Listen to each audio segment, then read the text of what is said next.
प्रथमतः सगळ्यांचे मनापासून आभार की तुम्ही माझ्यासाठी उन्हाचे दिवस आपले कामं धंदे सगळे सोडून इथपर्यंत आला आणि आमच्या खुशीमध्ये सहभागी झाला, त्याच्यासाठी मनापासून आभार आणि धन्यवाद.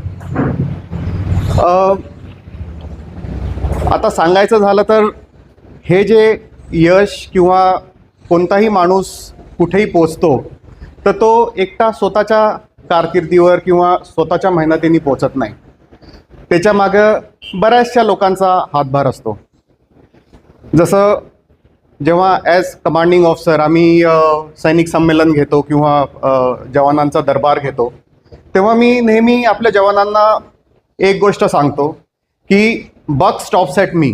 म्हणजे काही पण युनिटमध्ये गडबड झाली किंवा चुका झाल्या त्याची सगळ्यांची जिम्मेदारी माझी, आणि काही पण चांगलं झालं किंवा यश आलं किंवा आपण काही चांगली कारकीर्द किंवा काही चांगलं काही करून दाखवलं तर त्याचं श्रेय तुम्हा सगळ्या लोकांचं. तर तसंच इथे आता जे चांगलं मी या पदापर्यंत पोचलो आहे याचं हे श्रेय एकटं माझ्याजवळ नाही.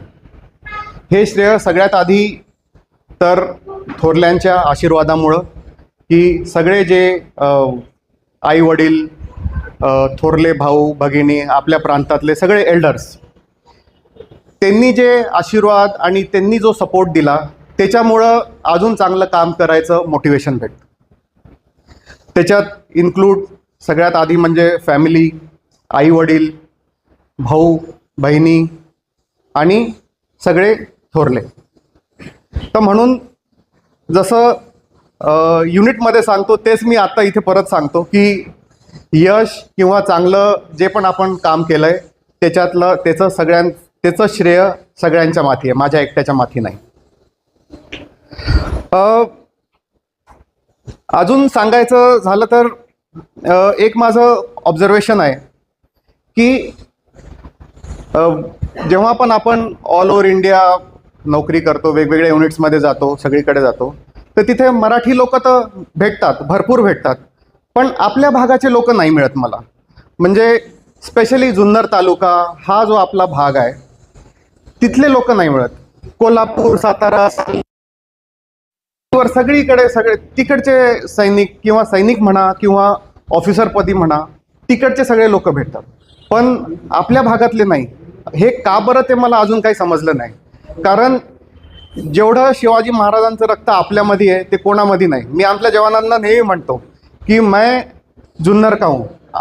माझी जी जन्मभूमी आहे, मी शिवनेरीच्या पायथ्याच्या मातीतून जन्मलेलो आहे, आणि जी जिद्द आणि जी चिकाटी आणि जी काम करण्याची ताकद आपल्यामध्ये आहे किंवा आपल्या मातीत आहे ते अजून कुठेच नाही आहे. मग आपल्याकडचे सैनिक, आपल्याकडचे मुलं सैन्यात का बरं नाही जात? सुभाषचंद्र बोसनी म्हटलं होतं जय जवान जय किसान. तर आपल्याकडे किसान भरपूर आहेत पण जवान कमी आहेत.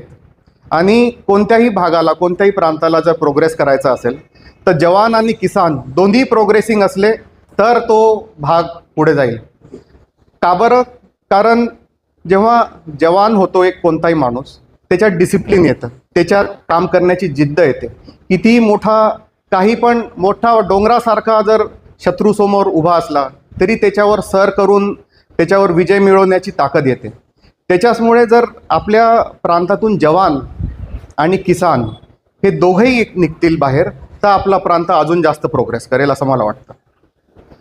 म्हणूनच आजचा हा जो प्रसंग आहे त्याच्यातून आणि तुमच्या माध्यमातून मी आवाहन करतो सगळ्यांनाच की मोटिवेट करा मुलांना.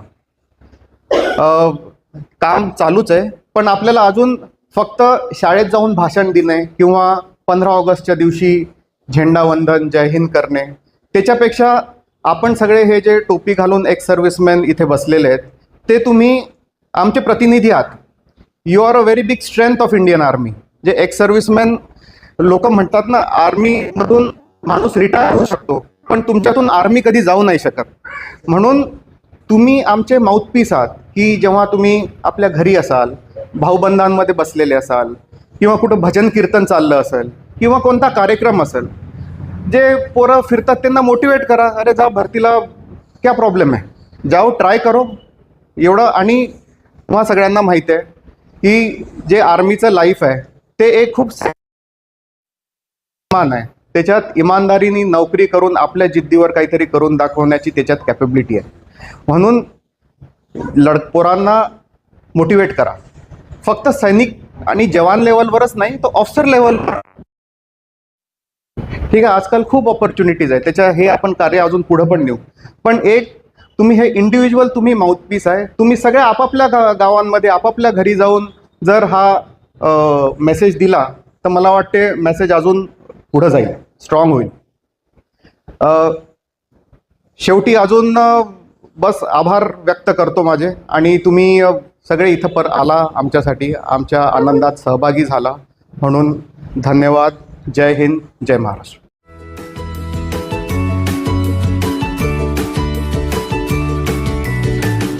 बातम्या शेतीच्या, बातम्या मातीच्या, बातम्या अन्यायाच्या, गुन्हेगारीच्या,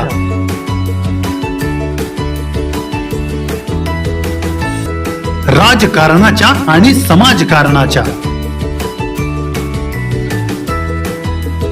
शोषणाविरुद्ध बुलंद आवाज, जनसामान्यांच्या हुंकाराची गाज, सत्कार्याला प्रोत्साहन,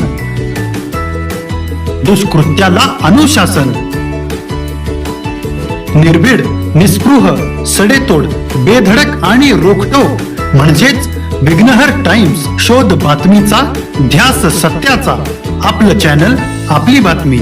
सबस्क्राईब तर कराच, पण बेल आयकॉनवर क्लिक करायलाही विसरू नका.